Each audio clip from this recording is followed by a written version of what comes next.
Je voudrais remercier le président de la Chambre de commerce, le président du Conseil national du patronat burkinabé pour leurs interventions. Ils ont jeté des pistes pour notre coopération future entre le gouvernement et le secteur privé. Je pense que les représentants du secteur privé savent très bien que nous travaillons en collaboration avec eux. Que ce soit le président de la Chambre de commerce,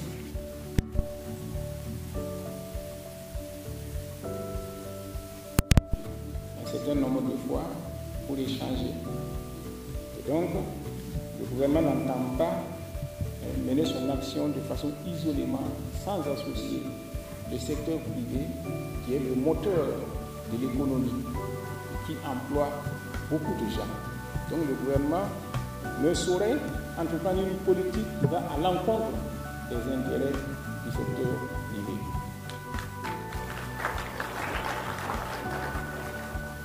Tout ce que nous entreprenons, à savoir l'économie endogène, c'est pour l'intérêt de nos populations et du secteur privé. C'est pour ça déjà que nous vous invitons à vous lancer dans la transformation et dans l'agro-industrie.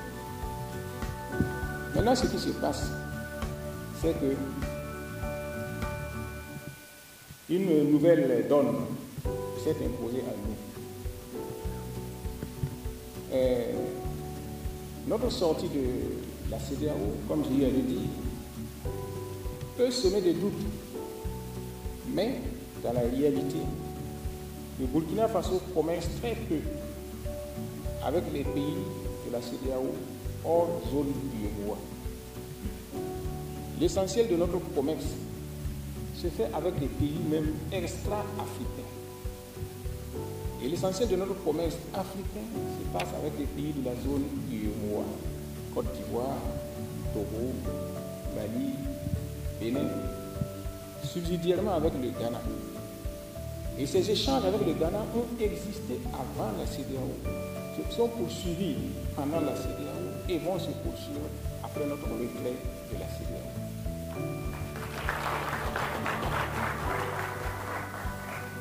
Il ne faut pas croire que c'est nous qui avons des intérêts ailleurs et qu'ailleurs ils n'ont pas d'intérêt chez nous. C'est réciproque.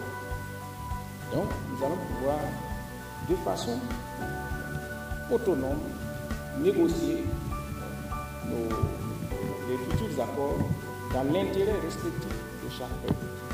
Et si nous arrivons réellement à réaliser la politique du chef de l'État, qui est le développement endogène, nous allons accroître nos capacités de production et de transformation. Et c'est les autres qui viendront maintenant chez nous chercher ce qu'ils veulent à nos conditions.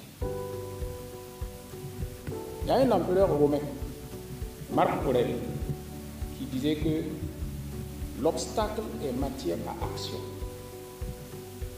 L'obstacle est matière à action. Nous sommes dans cette dynamique. On a voulu mettre des obstacles sur notre chemin. Nous les franchissons au fur et à mesure. Et même ce retrait de la CEDEAO est matière à action pour les hommes d'affaires qui vont devoir développer d'autres initiatives. Le ministre des Affaires étrangères revient du Venezuela. Mais quand vous allez au Venezuela, ils ont maintenant des experts dans pratiquement tous les domaines. Ça, c'est dû à quoi? C'est dû aux sanctions qui leur ont été imposées sous la présidence de Hugo Chavez. Ils ont connu une période intermédiaire difficile, pendant laquelle ils se sont assis sur eux-mêmes, réfléchis et trouvé des solutions endogènes. De telle sorte que maintenant, ils peuvent vivre, même replier sur eux-mêmes. Quand vous allez en Iran, c'est la même chose. Les Iraniens ont subi beaucoup de sanctions.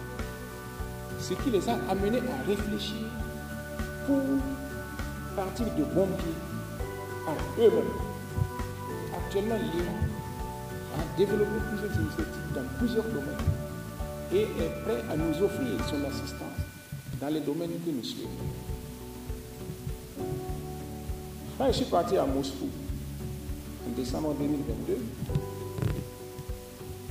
De même que quand j'ai reçu des Russes ici il n'y a pas longtemps, je leur ai dit, voilà, nous souhaitons que votre compagnie Aeroflot puisse desservir Ouagadougou. Comme ça, pour aller à Moscou, nous n'aurons plus besoin de passer par plusieurs transits, etc. On pourrait faire Ouagadougou-Moscou en vol direct.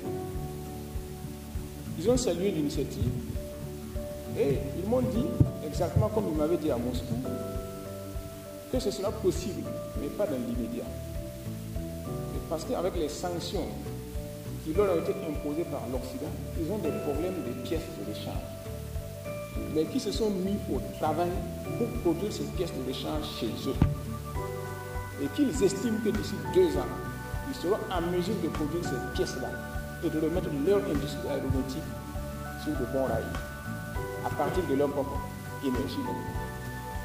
Donc voilà des occasions que d'autres pays ont saisies pour se lancer. Et actuellement, malgré l'embargo, malgré les sanctions contre la Russie est le pays européen dont la croissance est la plus développée. Donc c'est pour vous dire qu'il n'y a d'inquiétude que par rapport aux défaitistes, quelle que soit la circonstance. Vous savez, l'empereur Perse, Darius Ier, à l'époque, pour aller en guerre, vous savez qu'à l'époque, les empires vivaient chaque fois de guerres et de conquêtes. Darius voulait partir en guerre contre un autre empire. Il a envoyé ses prêtres consulter les devins pour venir prédire l'issue de la guerre. Les prêtres sont venus dire, Majesté, l'issue n'est pas favorable. Darius a dit, ah bon? De toutes les façons, si les dieux ne nous aident pas, nous aiderons les dieux à nous aider.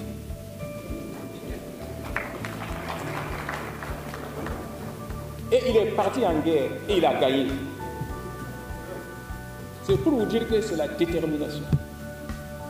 C'est la détermination en toutes choses, la conviction, la foi en soi qui entraîne le résultat. Donc, si nous sommes défaitistes, on se dit voilà, on s'est retiré de la CEDEAO, on se met à pleurnicher matin et soir, etc. Voilà, on reste là comme nous sommes. Mais si nous sommes un peuple de combattants, si nous sommes des Marc Aurèle, si nous sommes des Darius, nous dirons toujours que l'obstacle est matière à action. Et si les dieux ne nous aident pas, nous aiderons les dieux à nous aider.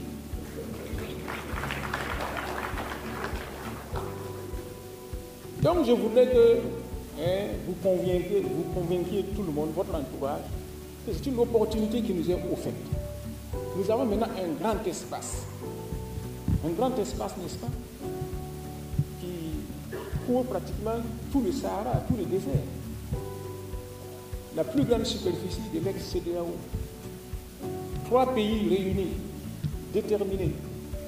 Et rien qu'à l'intérieur de ces 3 pays, nous pouvons construire une économie solidaire et prospère sans même avoir besoin de qui que ce soit encore. Quand vous allez aux États-Unis, par exemple, pourquoi les Américains font le malin? Ils se suffisent à eux-mêmes. Les États-Unis n'ont pas besoin d'exportation pour vivre.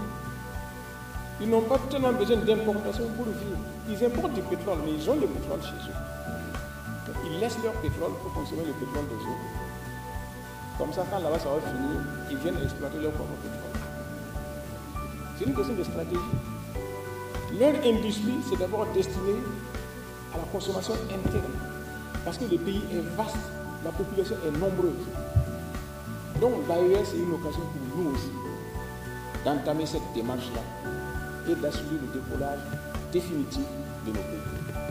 D'ailleurs, d'ici peu, les ministres des pays de l'AES vont se réunir ici à Ouagadougou, sous la houlette de notre ministre des Affaires étrangères. Et je pense que de bonnes décisions seront prises dans ce sens. Donc, pour terminer, je voulais vous dire que le retrait de la CEDEAO est beaucoup plus une opportunité pour nous que un handicap. Et c'est dans cette perspective que nous devons envisager le futur avec espoir et confiance. La patrie ou la mort, nous vaincrons.